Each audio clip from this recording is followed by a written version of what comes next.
Maroc a validé son ticket pour les quarts de finale du mondial et devient la 4e nation africaine à atteindre ce niveau de la compétition, après le Cameroun, le Sénégal et le Ghana. Une performance historique pour les Lions de l'Atlas, seulement 3 mois après le départ de Vaïd et l'arrivée de Walid Regragui à la tête de l'équipe. Dans cette sélection marocaine, il y a plusieurs joueurs qui se sont mis en valeur, mais celui qui impressionne le plus, c'est Sofiane Amrabat, qui brille dans l'entrejeu depuis le début de la compétition. Dans cette vidéo, on va revenir sur son parcours, de ses débuts à Utrecht à la Coupe du Monde 2022. On parlera de ses qualités et de son style de jeu, avant d'imaginer de quoi son avenir sera fait. De votre côté, pensez-vous que Sofiane Amrabat peut confirmer sa très bonne Coupe du Monde dans un grand club européen? Et selon vous, dans quel club doit-il signer en cas de départ de la Fiorentina? J'attends vos avis en commentaire. On commence tout de suite par un focus sur son parcours de ses débuts à aujourd'hui. Né le 21 août 1996 à Huizen aux Pays-Bas, Sofiane Amrabat fait ses premiers pas dans le football au sein du club local du HSV Zuidvogels, avec qui il montrera rapidement ses qualités, mais dans un rôle d'ailier, bien plus offensif donc que celui qu'il occupe actuellement. En 2006, il intègre le centre de formation du FC Utrecht après un essai concluant. Il va parcourir les différentes catégories de jeunes avant de signer son premier contrat pro à l'âge de 17 ans. Il s'entraîne avec l'équipe première dès le début de saison 2014-2015, très apprécié par son coach de l'époque, Rob Alflön, qui va lui offrir ses premières minutes en novembre 2014 en pro face au Vitesse Arnhem. Sur cette saison-là, il ne jouera que 4 matchs, la faute à une hiérarchie compliquée à bouger, mais il a malgré tout pu connaître ses 2 premières titularisations en pro. En 2015-2016,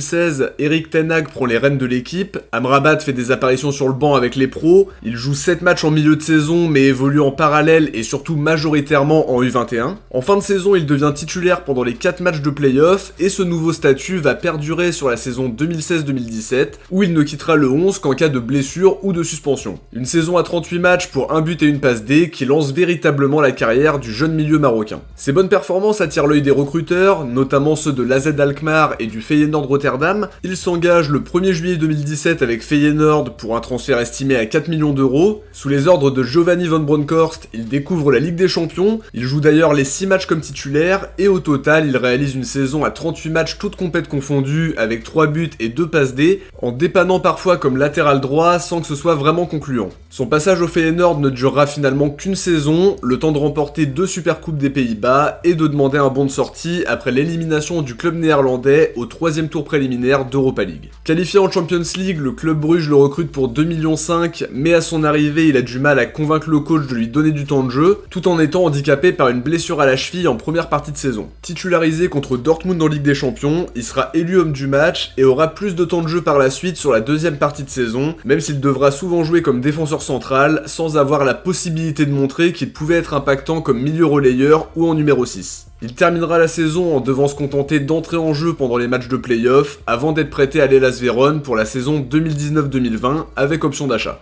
En Italie, il arrive dans la peau d'un titulaire indiscutable et peut enfin montrer l'étendue de son talent comme milieu défensif. Dans une année tronquée par la crise sanitaire, il joue 34 matchs de Serie A en délivrant 2 passes D et en marquant un but. C'est très logiquement que l'Hellas Vérone lève l'option d'achat de 3,5 millions en janvier 2020, mais étant donné que les 6 premiers mois très réussis d'Amrabat ont été remarqués, il est transféré à la Fiorentina dans la foulée pour quasiment 20 millions d'euros, mais restant prêt à l'Hellas Vérone jusqu'à la fin de saison puisqu'il a déjà joué pour Bruges et Vérone dans la même saison. À la Fiorentina, il est titulaire indiscutable pour sa première saison, en jouant 33 matchs au total, mais sa deuxième saison sera un peu plus compliquée en termes de temps de jeu. Il joue peu sur la première partie de saison, en janvier il part pour la CAN, donc il loupe un mois de match de son club, mais sur les 6 derniers mois, il retrouve un rôle important en étant systématiquement titulaire pour les gros matchs. Cette saison, il est indispensable dans le 11 de Vincenzo Italiano, et les intérêts de plusieurs grands clubs européens se font de plus en plus nombreux, mais on en parlera un petit peu plus tard. Sur son parcours en sélection maintenant, il a été international néerlandais avec les U15, comme son frère Nordin qui était international espoir avec les Pays-Bas et même international olympique avant de définitivement opter pour les Lions de l'Atlas. À partir d'octobre 2013, Sofiane porte les couleurs du Maroc avec les U17 d'Abdellah El Idrissi, puis des U20 et des U23. En mars 2015, alors qu'il joue encore à Utrecht, il fait partie de la liste de Zaki Badou avec l'équipe première pour jouer contre l'Uruguay, mais il n'entre pas en jeu à ce moment-là. C'est Hervé Renard qui lui offrira sa première sélection et sa première titularisation dans le même temps face à la la Tunisie en amical le 28 mars 2007. Il participe d'ailleurs au mondial 2018 mais ne jouera qu'une quinzaine de minutes face à l'Iran comme latéral droit en remplaçant son frère Nordine comme un symbole. C'est à partir de fin 2019 qu'il accumule les titularisations et depuis il est devenu clairement incontournable, que ce soit sous les ordres de Vaïd ou de Regragui. Sur cette Coupe du Monde, il impressionne clairement par sa capacité à couper les lignes de passe, à remporter ses duels et aussi par son abattage énorme au milieu de terrain.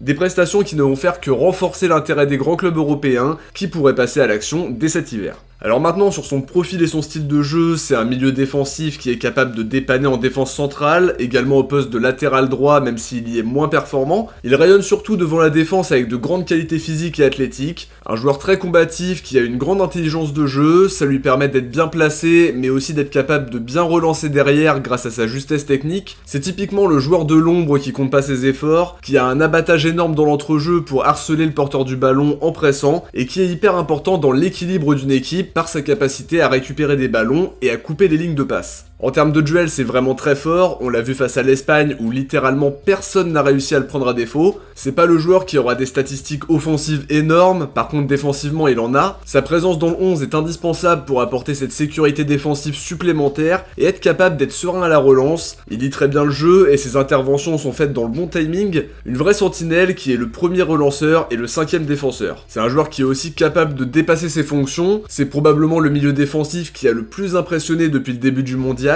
Il est indispensable dans le 11 de Regragui et on espère que le Maroc ira encore plus loin dans cette Coupe du Monde parce que l'histoire est très belle jusqu'à présent et qu'il y a possibilité de la marquer un peu plus en devenant la première nation africaine à atteindre un dernier carré de Coupe du Monde. Sur l'avenir d'Amrabat, il serait très convoité par Liverpool. Apparemment, il y aurait même eu une rencontre entre Amrabat, ses représentants et Jürgen Klopp avant la Coupe du Monde, comme l'explique Foot Mercato et Lion de l'Atlas. Une nouvelle rencontre est prévue après le mondial et ça ne devrait pas être les seuls prétendants parce qu'il a réalisé des prestations XXL depuis le début du tournoi. Tottenham voulait le faire signer l'été dernier, mais la Fiorentina s'était fermement opposée à son départ. Ils vont sûrement tenter une nouvelle approche cet hiver, tout en sachant qu'Amrabat rêve d'évoluer en Première Ligue. À côté de ça, l'Inter aimerait aussi le faire signer d'après Foot Mercato, mais à voir s'ils vont passer à l'action. La Fiorentina demanderait au moins 30 millions d'euros pour le laisser partir, mais les clubs qu'on a cités un peu plus tôt ont clairement les moyens de les mettre. En tout cas, Amrabat pourrait rapidement partir après cette Coupe du Monde de très haut niveau et après avoir été très bon en Serie A. À 26 ans, c'est le bon moment pour signer dans un club qui a des ambitions sur la scène européenne. Il a montré qu'il avait les épaules pour évoluer au plus haut niveau et ça mérite une confirmation dans un grand club européen, parce qu'il a montré beaucoup de régularité aussi. Le Maroc tient en tout cas un milieu défensif de très grande qualité qui participe plus que grandement au parcours des Lions sur cette Coupe du Monde 2022 et qui sera encore très important pour les années à venir.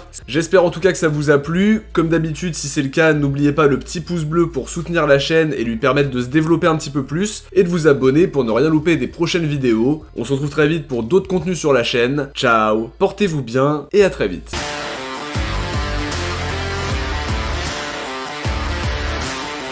N'hésitez pas aussi à me faire vos propositions dans les commentaires pour les joueurs des prochaines analyses. J'ai déjà quelques noms en tête pour les prochaines, mais n'hésitez pas à me faire vos suggestions dans les commentaires.